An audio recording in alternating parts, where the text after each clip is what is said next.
Hi Smarties, welcome back. So today we're going to look at electricity. I just hope that it's visible. So we're going to divide where we're going to have series circuit and parallel circuit, right? So what do we know about a series circuit? So when we say something is in a series circuit, that's where there's only one path for electricity or current to flow.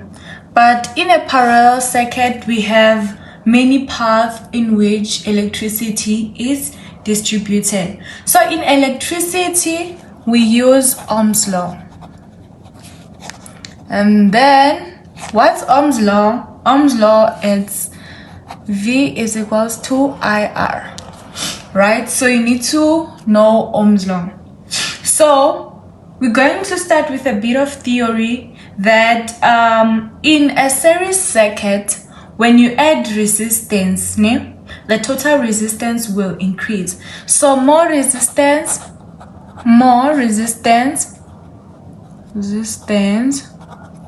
mean that the total resistance will increase. Resistance will increase. Why is it like this? Because resistance in series is just added like that to get the total. So we say that when the resistance increase, it means that the total current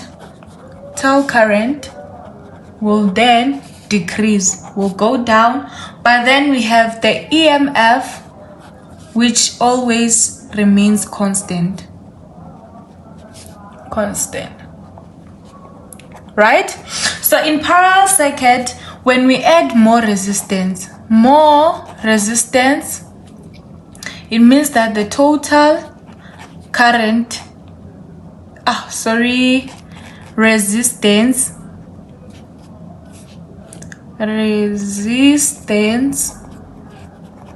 will decrease, meaning that when the resistance decrease, like when we add resistance and then it decrease, it means that the current will increase.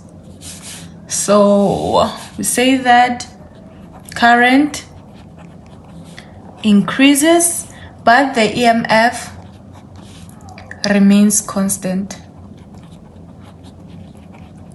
right? So what is a current?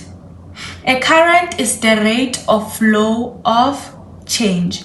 So we know that Ohm's law, we can just play around with this formula that V is equals to IR, right? So we said Ohm's law is V equals to IR. When we want current, we know that current is equals to V over R, right?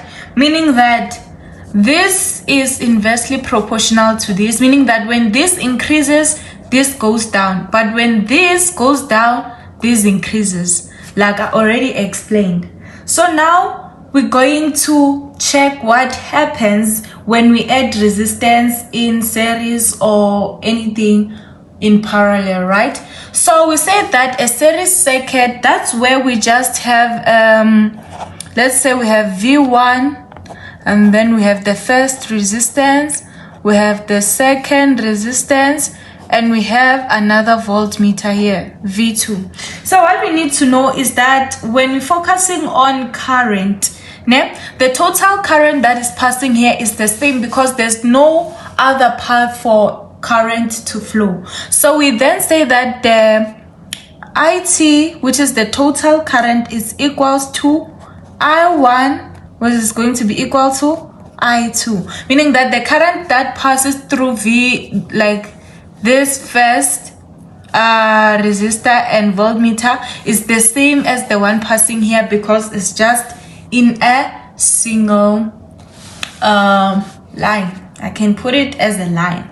So in other cases, we might have something like this, where we just have V1 and we have our R1 here, and then this side we can have our R2, and then here we just have our V2. So what we need to know here, we know that I is equals to V over R. So when we want the current this side, we need to add it, because as the current flows from here, let's say from here, this is series, right? As you can see here, as it's a line. But then when it gets here, it splits, means other current goes this side and another current goes this side. Hence we say that IT must be equal to, this is IT here, but then this is going to be the first current going this side, I1, and the one going down is going to call I2. So the total current is equals to I1 plus I2 plus I2. So now we need to check something. Let me just quickly give another scenario, but I just want to add another resistor, right? So let's say we just have a V here, we have R1, we have our R2, and then it's just like this, right? I want you to see something. This is our V2, this is our other V, let me just say V1, I don't know what to call it, but it's for both of them, sharp. And then this is my R3. So the thing that's going to happen, right, is that the current here, it's the total current. This is IT. And then we say that when it gets here at the node, it splits. Another current goes to this side and another goes here. So this is going to be I1, this is going to be I2. So what we need to recognize here is that the total current, of course, IT is still equal to I1 plus I2. I just hope it's visible. So it's I1 plus I2. So the thing that's happening now is that these two resistors are connected in series together, right?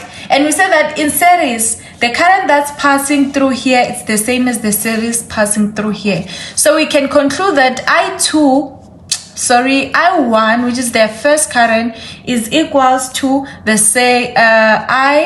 R1, which is the same as the current in R2, because they are both in series, right? So we'll do some problems after.